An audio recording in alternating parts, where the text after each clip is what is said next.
you are someone right here who's very faithful when it comes to giving here your words. Like pag may sinabi ka, you're faithful doon. Like gagawin mo yun, tutuparin mo yun, no? And ganun din. Pagdating sa love, once you give your heart to someone, talagang sa kanya ba lang, no, ipagkakatiwala ang iyong puso. Okay? At talagang siya lang yung magiging one and only mo. Yan.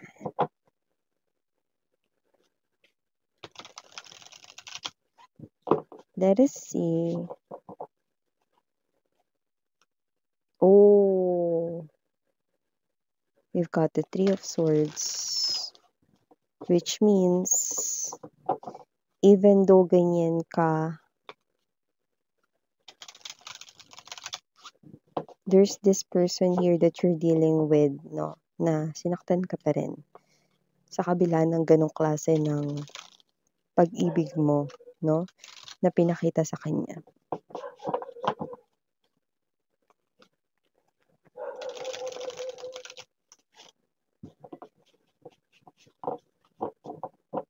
Okay. Mga ganun talagang tao, hindi nakaka-appreciate ng love, no?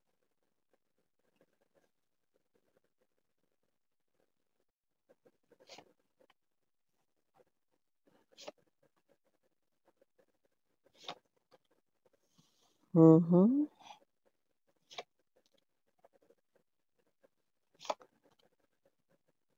Talaga naman.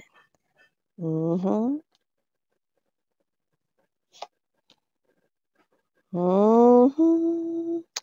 Looks like meron ditong nagse-celebrate, no? And diretsuhin ko na kayo. Knight of Wands energy, Three of Coins.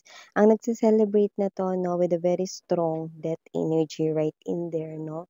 Okay, nagse-celebrate ang iyo ritong ex-lover at ang kanyang third party dahil finally, okay, natsupi niya na raw kayo sa picture nilang dalawa.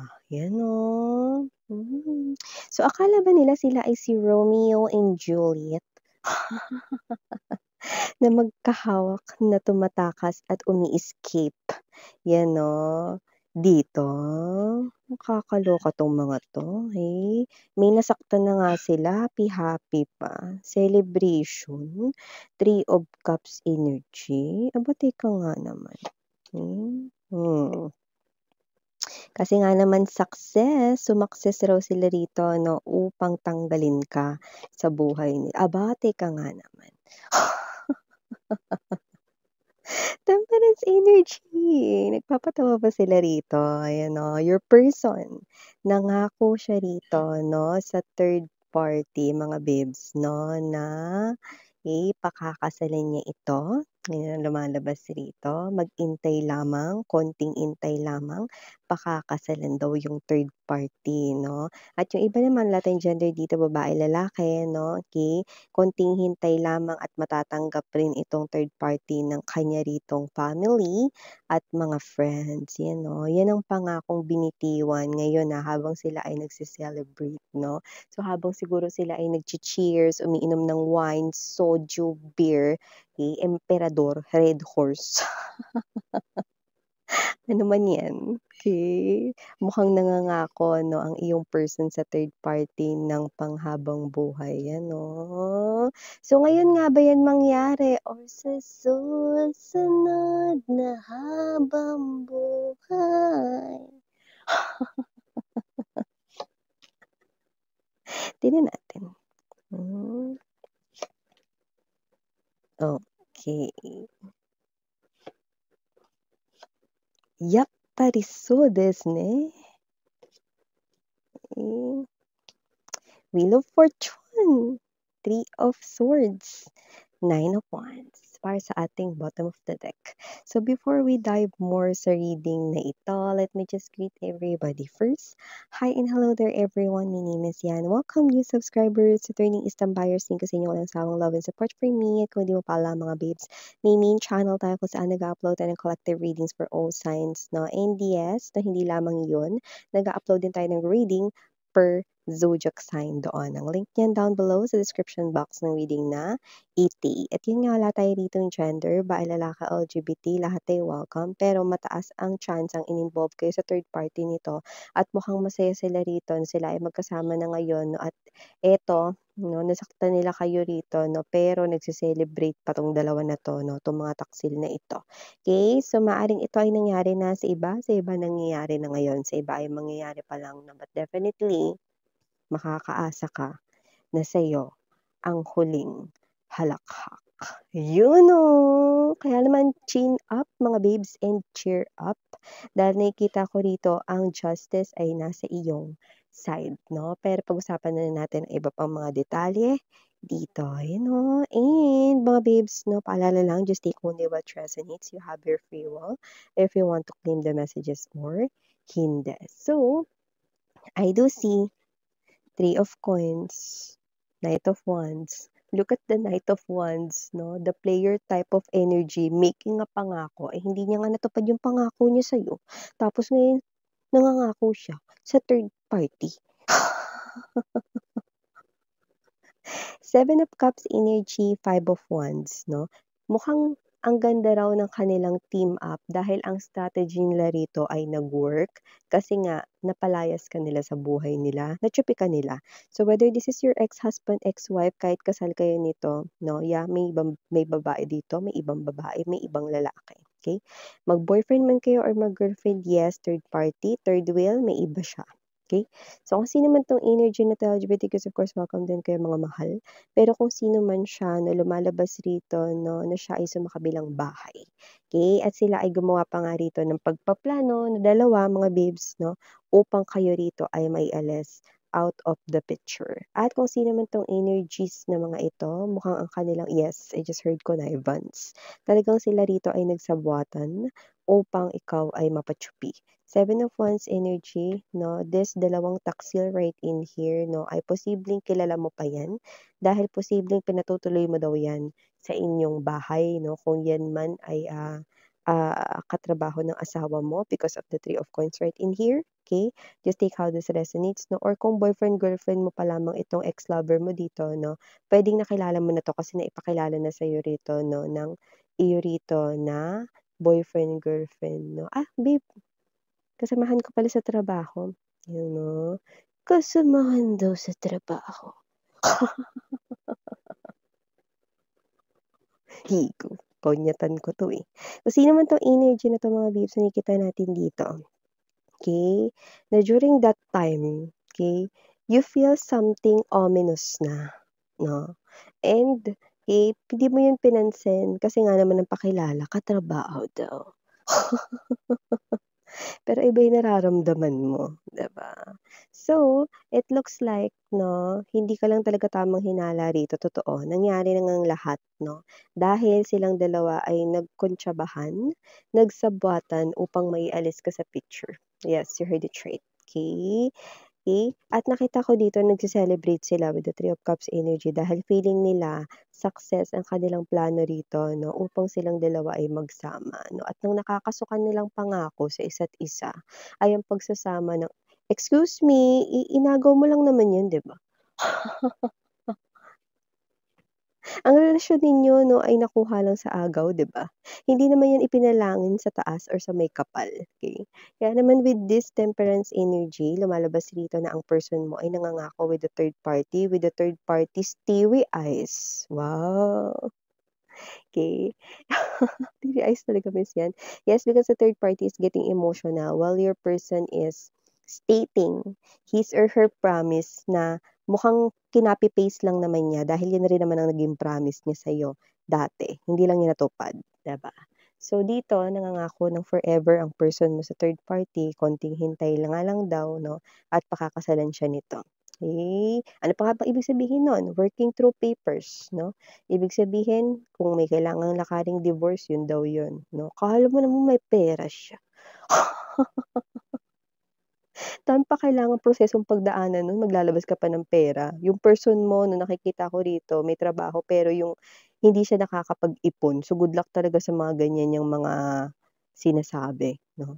So, maliban diyan, okey, kung hindi naman kayo kasal nitong tao na 'to 'no, at siya ay boyfriend-girlfriend mo lang 'no, nang sumakabila siya ritong relasyon, okey, gano'n pa rin 'no, ikaw yung aking, pinipili dahil ikaw yung mahal ko, ganyan-ganyan 'no, tapos antayin mo lang na matanggap ka ng family and friends ko, magiging okey din ang lahat, 'yan 'no. So, tingnan natin hanggang saan ba 'yun. Kasi with this, okey, 8 of coins energy. 2 of wands in reverse. Anong ibig sabihin niyan, Miss Yan? Dahil ang susunod na kabanata na mangyayari sa kanila ay hindi ang malabulaklak at mga nagliliparan ng mga butterflies 'no, at hindi yung mga bula 'no, na parang nasa loob ka ng slow motion na pag-ibig, walang gano'n 'no. So, nakita natin dito that this person and his or her third party, the next chapter is not as magical or is not as romantic as they expect this to be. But I do pick up na kung ano man yung next, definitely, okay, pasumida. Tama 'no, na ang susunod na kabanata rito ay magsusunod-sunod na ang kanila ritong pag-aaway, 'yan 'no. And no matter how they fix the issues, it will never be fixed. It can't be fixed or repair, hindi maaayos. So with the Nine of Wands energy, mag-aaway sila rito 'no, with the Wheel of Fortune right in here, Three of Swords right in here, what does that mean, Miss Yan? Okay, yung road to forever nilang dalawa 'no, ay hindi road to forever kundi road to breakup. Maghihiwalay din sila. Bakit? Kasi after all of this 'no, after all of this magsusunod-sunod na yung pag-aaway nila hanggang sa magiging hate na raw nila ang isa't isa. Wheel of Fortune right in here. See? That's why I told you 'no, na nasa huli pa rin, I mean sa huli ay ikaw pa rin ang may huling halakhak, 'di ba? Kasi nga naman 'no, hindi puwedeng yung mga kontrabida yung magiging masaya sa dulo. Tapos yung mga bida, sila yung mga magsa-suffer 'no. Ano 'to, teleserye, 'di ba? Walang gano'n mga babes 'no, sa TV lang yun. Dito nakikita natin 'no, ang reality na ang mga may kasalanan ay mapaparusahan at magdudusa. Yun ba ay dahil lang Miss yan sa may kasalanan sila? Hindi ko naman hinihiling na yung person ko ay dumaan sa ganyan. Well, babe, kahit hindi mo hilingin, kailangan nilang dumaan dun. Bakit? Kasi para matuto sila. 'Di ba parang sa bata, 'di ba kapag hindi mo pinalo ng isang beses yung bata, posibleng ulitin niya yung pagkakamali niya na yun. So yung pagpalo ay okay lang 'no, na parte ng pagdidisiplina nang sa gayon kahit lumaki na yung bata dala-dala niya na sa kanyang isipan 'no, na ay hindi yun, tamang gawin. Kaya pala noon pinalo ako ni mama kasi mali yun, 'yan 'no, 'di ba? So parang gano'n din si universe kasi siya yung ating parent figure, 'di ba? So ayaw niya na tayo ay patuloy na gumawa ng ganyang bagay 'no. So sa susunod na habang buhay, posible 'no, na ang person mo ay hindi niya na 'to gawin 'no, pero yun ay sa kanyang next life na 'no. Sabi na nga ba puro salita lang person mo, tignan mo 'no, patungong habang buhay daw, okey, wow. So nakita natin dito 'no, that they will hate each other, and they will move apart from each other, and that's the karma. Wheel of Fortune right in here. That's the aftermath. That's the consequence that they've got, eh. So alam mo mga babes 'no, lumabas rin dito that you are someone who's angelic.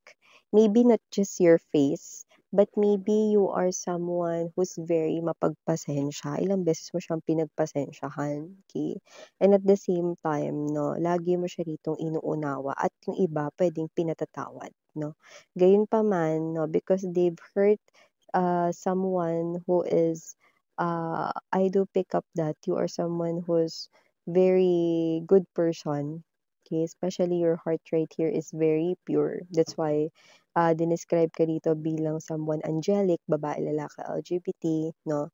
Ibig sabihin hindi puwedeng saktan ng isang angelic, energy like you.